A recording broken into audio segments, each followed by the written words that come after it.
উন্মত্তের মতো তৃষ্টান বলল, আমায় ছেড়ে দিন, আমার আর সময় নেই। গুরুদেব, আমি মরতে চেয়েছিলাম, কিন্তু বেঁচে গেলাম। কিন্তু কেন বাঁচলাম? সোনালীকে যদি ওরা মেরে ফেলে তবে আমার বেঁচে লাভ কি? গুরুদেব, আমাকে ছেড়ে দিন, আমি যাই। আমি একা খালি হাতেই ওদের ধ্বংস করে দেব। ওরা পারবে না সোনালীকে মারতে, পারবে না। গর্ভেনাল ঘোড়া থেকে নেমে তৃষ্টানকে জড়িয়ে ধরলেন, বললেন, তৃষ্টান, তুমি কি সত্যিই পাগল হলে? তোমার যতই শক্তি থাক, তুমি একা কি করবে?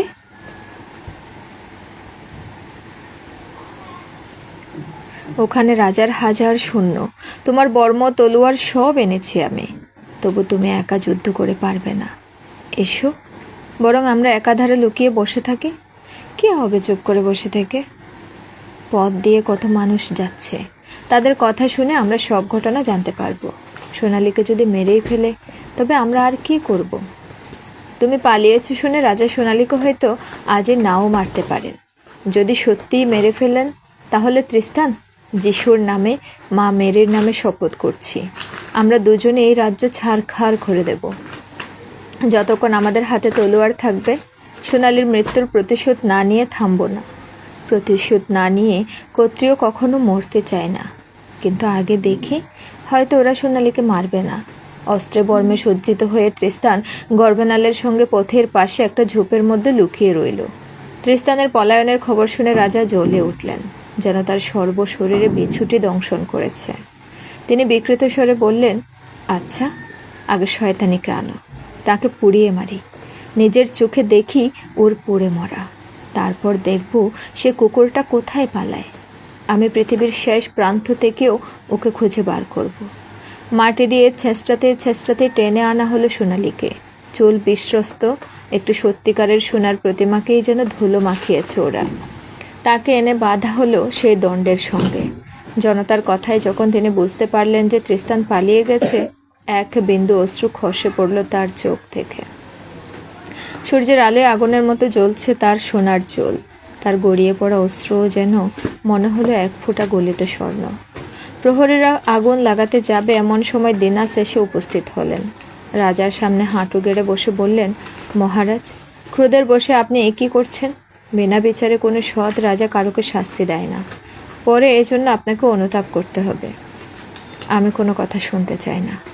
মহারাজ, আমি আপনার প্রজা নই, কিন্তু বহু বিপদে আপনার পাশে এসে দাঁড়িয়েছি।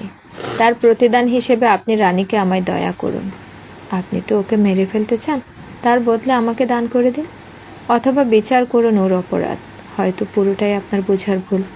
তৃষ্টান রানীর ঘরে কয়েক মুহূর্তের জন্য গিয়েছিল, তাতে কি প্রমাণ হয়? কিছুই না। প্রমাণের দরকার নেই, আমি সব জানি। মহারাজ, আর একটা কথাও ভেবে দেখুন, রানীকে যদি পুড়িয়েই মারেন তবে আর কোনো দিন আপনার রাজ্যে শান্তি থাকবে না। তৃষ্টান পালিয়েছে, সে কি প্রতিশোধ নেবে না? এই রাজ্যের পথ ঘাট পাহাড় গুহা জঙ্গল সব তার চেনা। সে এখানেই লুকিয়ে থাকবে। ভয়ঙ্কর ক্রোধে প্রতিশোধের ইচ্ছায় বারবার সে হানা দিয়ে রাজ্য ছাড়খাড় করে দেবে। আপনাকে সে ভালোবাসে, আপনার গায়ে সে হয়তো হাত তুলবে না, কিন্তু এই রাজ্যে আর কে আছে তার তলোয়ারের সামনে দাঁড়াতে পারে? এইসব কথা পরে শুনব, আগে এই পাপিয়সী বিশ্বাসঘাতিনীর শাস্তি হয়ে যাক। মহারাজ, ও যদি আপনার এতই দুচোখের বিষ হয় তবে সোনালীকে আমায় দিয়ে দিন, আমার সেবার পুরস্কার হিসেবে। আমি ওর জন্য দায়ী থাকব। আমি ওকে মায়ের সম্মান দিয়ে আমার প্রাসাদে রাখব। তারপর যদি কখনো আপনার রাগ পড়ে। দিনাস, তুমি আমার সময় নষ্ট করো না। আমি কথা দিচ্ছি, এরপর থেকে সকলের ক্ষেত্রে আমি সুবিচার করব। কিন্তু এই কোলটে স্ত্রী লোকটাকে আমি এক্ষুনি মেরে ফেলতে চাই। আমি ওকে ভালোবেসেছিলাম, এই তার প্রতিদান। জমিদার দিনাস তখন উঠে দাঁড়িয়ে বললেন, মহারাজ, আর কোনো দিন আমি আপনার রাজ্যে পা দেব না। আজ থেকে আমি আপনার বন্ধুও নই। ঘোড়ায় উঠে চলে গেলেন দিনাস। সোনালী তার দিকে তাকিয়ে ম্লানভাবে হাসলেন। সেই ক্লিষ্ট হাসিতে অনেক কৃতজ্ঞতার চিহ্ন ছিল। রাজার হুকুমে সোনালীর পায়ের কাছে গর্তের শুকনো কাঠ কুঠোয় আগুন লাগানো হলো। দাউ দাউ করে পায়ের কাছে জ্বলে উঠল আগুনের শিখা। সোনালীর মাথার চুল অগ্নিবর্ণ। এমন মূর্তি কেউ কখনো দেখেনি। জনতা হায় হায় করে কেঁদে উঠল। এমন সময় 100 জন কুষ্ঠরোগী এলো দল বেঁধে। তারা প্রহরীদের অগ্রাহ্য করে তাড়াতাড়ি আগুন নিভিয়ে দিল। তাদের নেতা ইভান বলল, মহারাজ, একটু অপেক্ষা করুন। পুড়িয়ে মারতে হয় একটু পরে মারবেন। তার আগে আমার একটা প্রস্তাব আছে। পুড়িয়ে মারলে তো ওর যন্ত্রণা এখনই শেষ হয়ে যাবে, কিন্তু তার চেয়ে এমন উপায় যদি বলতে পারি যাতে অশেষ যন্ত্রণা পেয়ে দগ্ধে দগ্ধে মরবেন উনি, তাহলে? রাজা বললেন, পুড়িয়ে মারার চেয়েও বেশি যন্ত্রণার শাস্তির কথা কেউ যদি আমাকে বলতে পারে তবে আমি তাকে পুরস্কার দেব।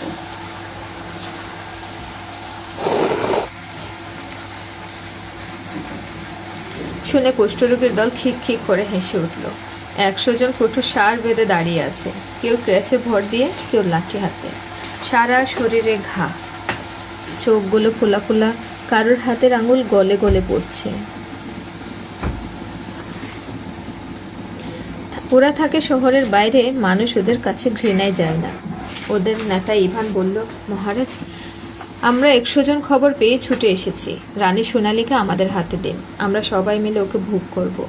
মহারাজ, আমাদের শরীরে কুষ্ঠ, তা বলে তো আমাদের ভোগ বাসনা মরে যায়নি।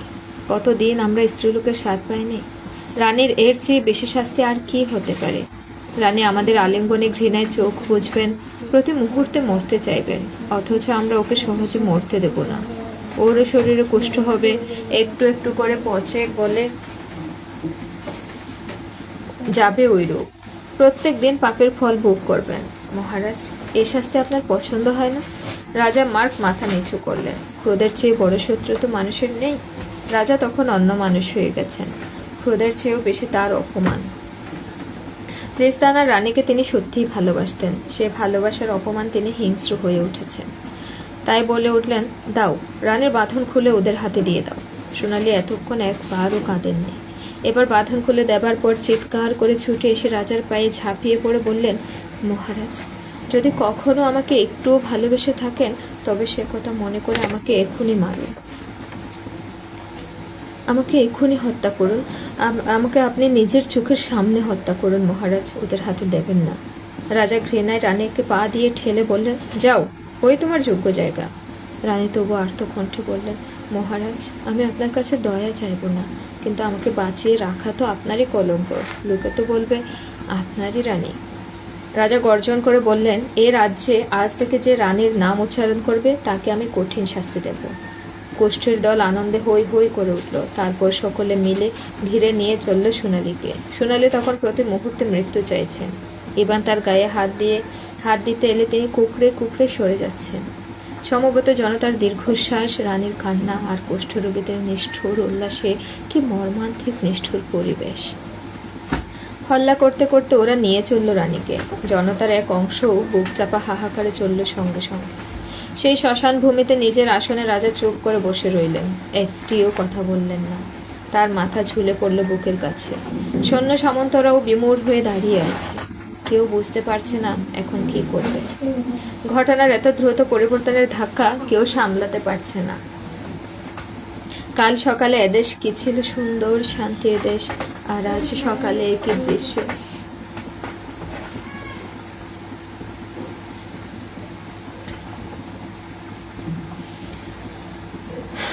সৈন্যরা অনেকে ভয় পেতে লাগলো।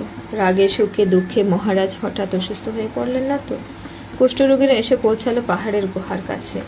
এই গুহার অন্ধকারে তাদের দিন কাটে। গুহার মুখে এসে রানীকে ঘিরে তারা নাচতে লাগলো।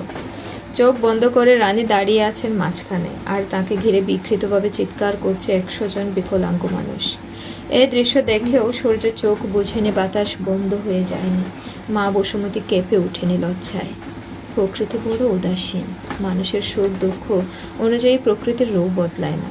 এদিকে পথের পাশে ঝুপে লুকিয়ে থেকে ছটপট করছে ত্রিস্তান।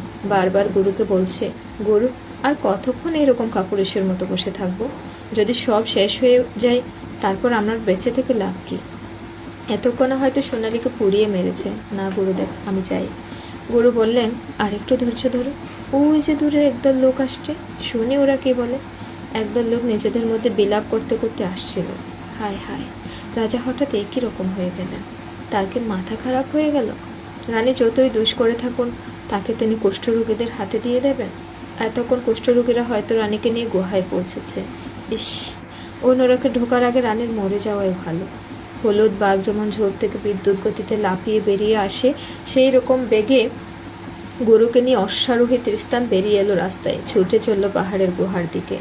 নাচ থামিয়ে ইভান তখন সঙ্গীদের বলছে, ভাই সব, আজ আমাদের জীবন ধন্য। কুষ্ঠরোগ দেবার জন্য আজ ভগবানকে ধন্যবাদ দাও।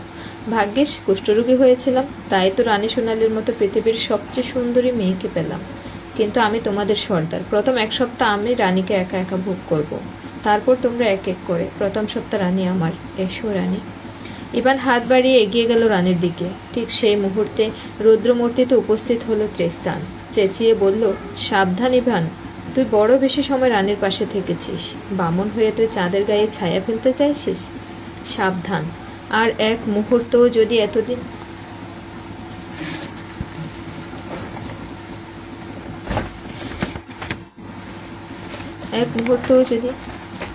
পর একজন নারীকে পেয়ে, তাও রানী সোনালীর মতো রমণী শ্রেষ্ঠা আবার হাতছাড়া হবার উপক্রম দেখে কুষ্ঠরোগীর দল ক্ষেপে উঠল। ইভান চিৎকার করে উঠল, ভাই সব, হুঁশিয়ার, যুদ্ধ! অমনি সব কটা কুষ্ঠরোগী যে যার ক্র্যাশ লাঠিসোঁটা উঁচিয়ে এলো মার মার শব্দে। সে কি হুড়োহুড়ি আর বিভৎস চিৎকার! আপনারা যারা এই কাহিনী শুনছেন, এবার একটা কথা বিচার করে দেখুন। অনেক অর্বাচীন কবি এখানে লিখেছেন যে তৃস্তান নাকি তলোয়ারের কোপে ইভানের মাথা কেটে ফেলেছিল। আপনারাই বলুন হুজুর, তাও কখনো সম্ভব? তৃস্তানের মতো ওরকম মহৎ বীর পুরুষ কখনো একটা খোড়া লোকের গায়ে হাত তুলতে পারে? অমন উদার অন্তঃকরণ যার, সে কখনো দুর্বল অস্ত্রহীন অশক্তের গায়ে আঘাত করে না। আসল কথাটা আমি জানি, তৃস্তান নয়, গরু গর্ভেনালী রাগের মাথায় একটা গাছের ডাল ভেঙে ইবানের মাথায় এমন জোরে মেরেছিলেন যে তার মাথাটা সঙ্গে সঙ্গে ছাতু হয়ে যায়। তৃস্তান তীব্র গতিতে ঘোড়া ছুটিয়ে এসে রানী সোনালীকে তুলে নিল সামনে। সেই ঘোড়ারই পেছনে তুলে নিল গর্ভেনালকে। তারপর ঘোড়ার মুখ ফেরালো বিপরীত দিকে। এই ঘোড়াতেই তিনজনে কয়েক মিনিটের মধ্যে অদৃশ্য হয়ে গেল দূরের জঙ্গলে।